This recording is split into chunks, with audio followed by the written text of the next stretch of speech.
प्रधानमंत्री नरेंद्र मोदी ने आज वर्चुअल माध्यम से आयोजित आसियान समिट यानी ASEAN समिट 2025 को संबोधित किया। अपने संबोधन में प्रधानमंत्री ने कहा, भारत और आसियान साझा मूल्यों की डोर से बंधे हैं। हमारी साझेदारी केवल व्यापार तक सीमित नहीं, बल्कि संस्कृति और सभ्यता का संगम है।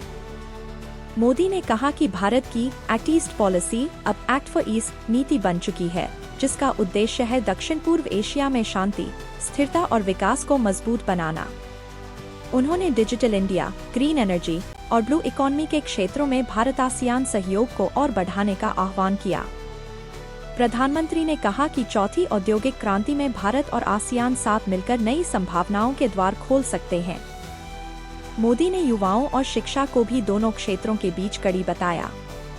उन्होंने आसियान देशों के छात्रों के लिए नई स्कॉलरशिप योजनाएं और युवा विनिमय कार्यक्रम शुरू करने की घोषणा की। प्रधानमंत्री ने कहा, लोगों के बीच संपर्क ही सबसे मजबूत साझेदारी की नींव होती है। सुरक्षा के मुद्दे पर प्रधानमंत्री ने कहा कि हिंद प्रशांत क्षेत्र में शांति और स्वतंत्र नवहन सुनिश्चित करना भारत और आसियान दोनों की साझा प्राथमिकता है।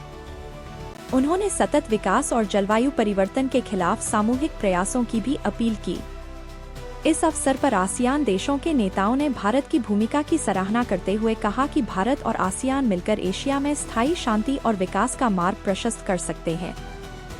दर्शकों, प्रधानमंत्री नरेंद्र मोदी का यह संबोधन न केवल भारत की विदेश नीति की दिशा को दर्शाता है, बल्कि यह भी बताता है कि भारत और दक्षिण पूर्व एशिया के बीच संबंध केवल आर्थिक नहीं, बल्कि भावनात्मक और सांस्कृतिक भी हैं।